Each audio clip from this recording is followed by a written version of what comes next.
This is the Franchise QB Podcast, where we empower entrepreneurs to win big in franchising.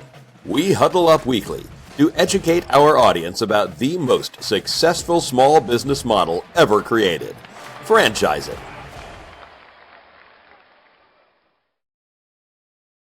Welcome to the Franchise QB Podcast. I'm your host, Mike Halpern, a 20-year industry veteran and entrepreneur. My mission is for listeners to achieve their American dreams of creating wealth and independence through franchise ownership. Every week, we speak with franchisees, franchisors, or vendors that support the industry. Thank you for joining us, and let's get started.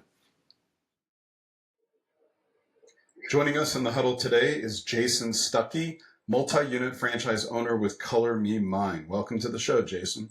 Hi, thanks for having me today. All right. So you had a career with the U.S. Navy. Thank you for your service to our great country. And you spent 13 years at Petco in various locations and various capacities. Mm-hmm. So let's kind of start back with your military service. What were your duties back in the Navy? In the military, I was in Aircraft Maintenance Administration, or APE. We basically maintained the logbooks for all of the jets to make sure they're in operating condition. Okay. And then you spent many years at Petco, both in the stores and at corporate. Can you kind of talk a little bit about that whole kind of run with Petco? Yeah. So I started in the stores as a fish specialist, worked my way up to manager in a studio or in a store, and then went from there to the corporate office as an associate buyer for store use stuff, keeping all the store use supplies in the warehouses for the stores. And then when my husband got a transfer to the Pentagon, because he was still in the Marine Corps, we moved to Alexandria, Virginia, where we were for 13 years. And I was a manager in a store out there for, I want to say 5 or 6 years before we had kids. Okay. And then you subsequently moved to Illinois, which is kind of where you are currently. How long have you been in Illinois? 11 years. 11 years. Okay. Yeah. And I mentioned to you before, I live in Northern Virginia, so I'm not too far from Alexandria. That's where I lived back in the early 2000s. So very familiar with that. Yeah. Kevin's been back there. He likes the weather there better than here.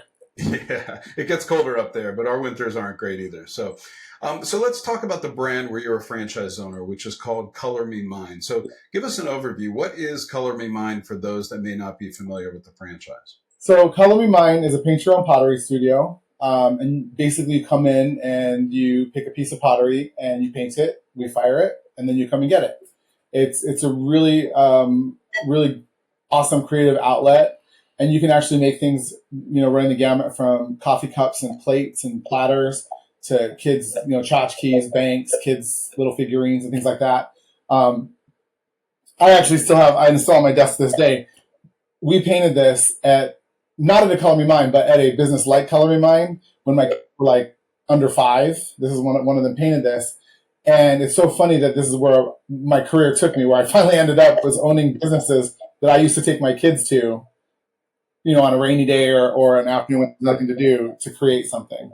Yeah, my kids are teenagers now, but when they were younger, we went to a Color Me Mine in Fairfax, Virginia, and had a ton of fun. It was really cool place to gather if you're just looking for something to do, or even I know birthday parties and stuff like that. So I'm familiar with the brand. And one thing that surprised me was how big it's grown over the 30 years they've been in business. They have over 120 franchise locations, not just in the US, but in Canada and countries like Costa Rica and the Philippines. So I've read that they have a goal for expansion up to 300 locations by 2029. Yep. Pretty cool. So, did you launch your Color Me Mine while you still were employed with Petco, or did it happen another way? It happened another way. Actually, I had left Petco to be a stay-at-home dad when our first child was born, and I had been out of the workforce for probably 10 years. So I feel like they were 9 or 10 when I went back to work, and I just decided, now they're in school full time all day long. It's time to go and find something to do. And a friend of mine and I had happened to take the kids to the local Color Me Mine here in Geneva, and we overheard the staff talking about them needing a new manager. And I thought, this would be perfect. I'll come and work here during the day, be home by the time the kids get out of school. This would be a dream job. Little did I know that it was a corporately owned studio at the time, and they were looking for an owner. Interesting. And then the rest. So when you stepped into the role, like, did you actually step into the role as manager first and make sure that it was a good fit? Or right out of the gate, when you kind of threw your hat in the ring to manage the business, they said, hey, we're actually looking to convert this into a franchise location. Would you have an interest in being the owner? Yeah, no, I knew in the interview because the person interviewing me had explained to me that it was a studio that was in transition. So whether we bought it or somebody else bought it, it was on the market to be sold. And I had no intention of buying it when I took the job. Yeah. Got it. So are you and your husband the co-owners of the business, or do you have any other partners in the business? It's just us, yeah. Just you guys, okay. And how did you, like, when it came to buy the business, did you self-fund it? Did you take a loan? What did that look like? That's the really cool part about Geneva. When we were looking at buying it, it was really touch and go there for the first, because I think I was the manager for like 6 months before we finally bought it. And it really went back and forth because we were trying to figure out where to get the funds from without putting ourselves in any kind of risk, or as minimal of risk as possible. And Kevin's very conservative when it comes to, the financials and all that. And so he was like, yeah, I don't think we're gonna be able to do it. But then we found out through a friend of his at his law firm that you can take your 401k or Ks, in our case we had several, you can take those and roll them into a business account, and you just pay one flat fee to do that. And it's not like, like when you take money out of a 401k, you end up paying a ton of money. It's not like that at all. It's just one fee, and they roll your whole 401k or however much of your 401k you want into your business.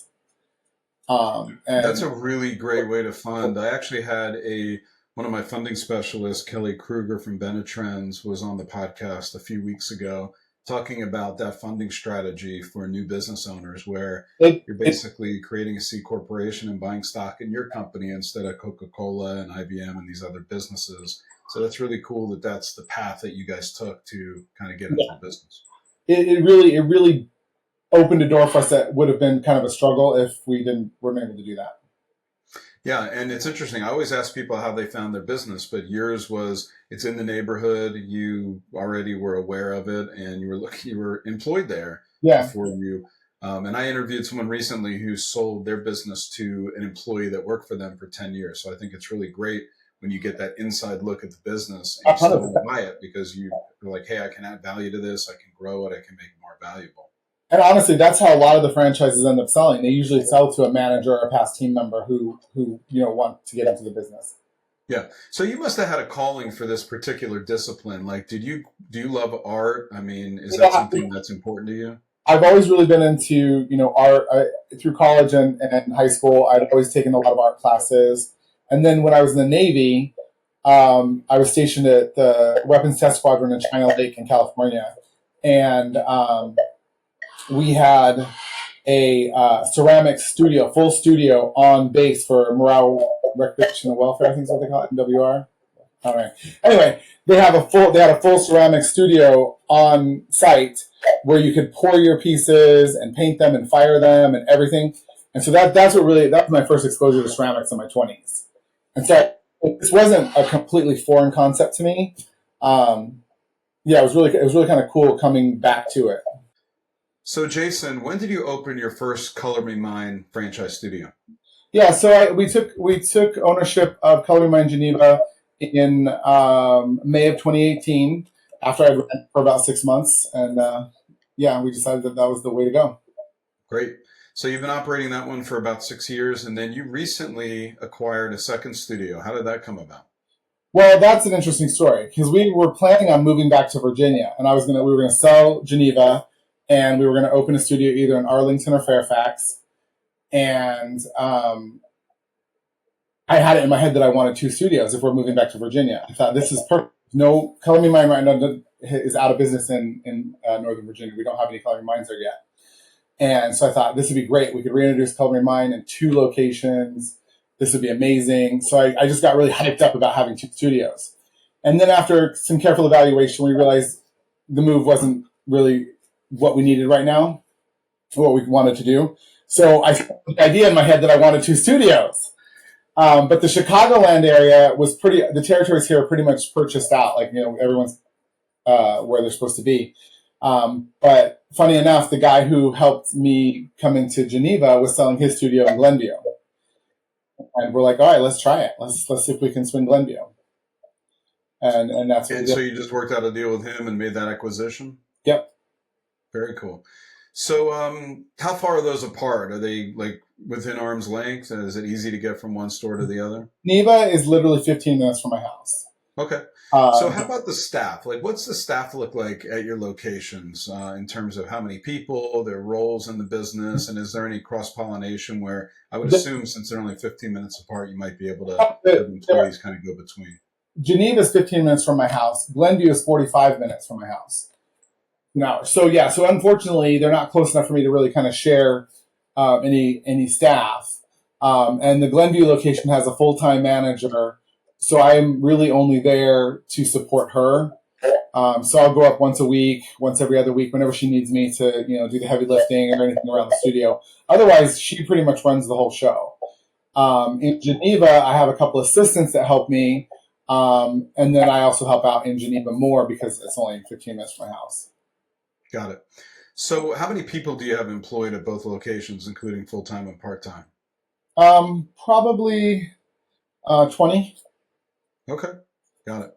Depending and is it like relatively, I don't want to say easy, but is finding people to kind of work in the shops? It seems like a fun business. You get people that love art, have a good personality, are good with kids. I would imagine they'd be a good fit for the studios. You've probably heard this before. The hardest thing about owning your own business is staffing. There are plenty of people applying. It's just whether or not we're all the right fit. Because a lot of times what I'm looking for isn't what's applying. Like, there for a while, I was looking for someone who could work, 30 plus hours a week, and the only people who were applying were kids who only wanted, 10 to 15 hours a week. So that's the only hard part I have ever had with this business, is finding the right people at the right time. Like right now, knock on wood, we're good. Like, we have all the right people in the right places and everything's good. But I also know that can change at a moment's notice. So we're always kind of viewing and visiting. A lot of our customers can become good employees. So we're always kind of paying attention to who comes in a lot and who might be looking for a part-time job. Yeah, that's smart. Very cool. So is there any seasonality to the model? Like, I know you have cold winters and hot summers. Like, does it really change during the different seasons, or is it pretty consistent year-round? Yeah, no, it definitely changes. We just got out of our slowest month out of the year, which I think industry-wide for paint your own pottery, September is the slowest month of the year. Okay. So that's like... Is that because people are going back to school, or they're coming back from vacation, or... when you're because our prime demographic is families with children. And if you think about, like, you have 2 kids, I have 2 kids, September's hectic. Like, everybody getting back into school, getting back into a rhythm, getting back into, all that. So I attribute that's a big reason why we don't see a lot of people in September. And then coming into November and December, October, November, December, fourth quarter is going to be our busiest 3 months of the year. Got it. Okay. Thanks for that context. Yeah. The only other time that's busier is spring break. Okay. So, you've achieved this financial security. You've got more time back with your family. You now have 2 locations that are up and running. Any plans to possibly expand again? Not right now. I wouldn't say it's out of the question, but as Kevin keeps reminding me, we need it because we did take out a small business loan on Glenview, so we got to get that paid off before we make any big decisions. That's good. Plus, you also made the other acquisition last year, so that store is still pretty new. And being an owner of 2 shops is a little different than having the one. So I think once you get that figured out, it might be easier to scale and kind of get that third one. Exactly. So you had said that none of this would have happened if it weren't for the franchise business model. Why is that? I'm just not. I don't think I would have went into it without the support that the franchise that our home office offers. Literally, all of our marketing, all of our artwork. There's just so many tools that aren't available to an independent that we get. Obviously we pay for it, but it's just that it's all in one package. Like, I don't have to go hunt it down and source out all these different vendors. They did all the hard work. They screened everybody. They, priced the lowest pricing, found the best services. And I think that just is a tremendous value to someone especially someone who's never owned their own business before. Yeah. So prior to, working there and subsequently acquiring the business, did you ever consider opening up an independent business, or once you saw kind of the business in a box that franchise offers, you knew that might be a good fit for you? Yeah, no, the idea of opening my own business had never crossed my mind. Yeah, okay. I had never thought about that. But when it fell in my lap, I was like, this seems like a no-brainer. Like, why would you not want to have a little bit of independence and a little bit of freedom and not be held to, corporate America's whatever they say goes at the time? Yeah. Well, to your point about that, I mean, if someone's listening to the podcast and they love the idea of having wealth and independence, and they're considering franchise ownership, what advice would you give them? Go for it.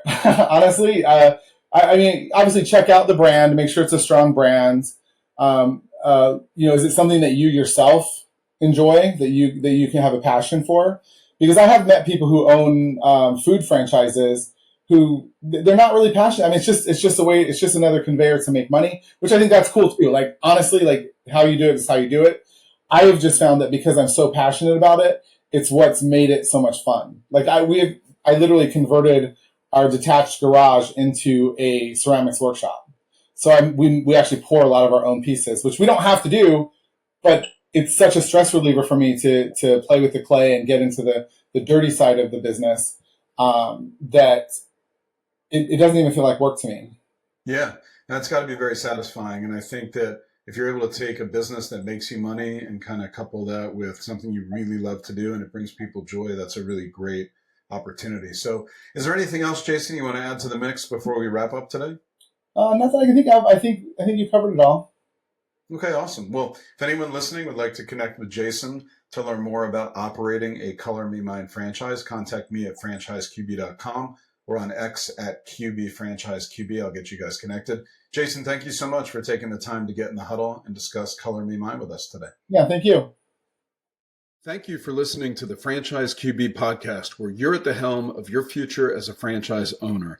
If you enjoyed the content, please rate the show and recommend it to anyone that might be interested in franchising. Make sure to visit franchiseqb.com to subscribe to my newsletter and for an actionable playbook to go from walk-on to legend in your new business. Follow us on Twitter at QBFranchiseQB and join us every week for a new episode. See you next time. Visit franchiseqb.com to take the next step of your journey towards wealth, independence, and franchise ownership. And remember, when working for the man gets old, you must do something bold. Thank you for listening.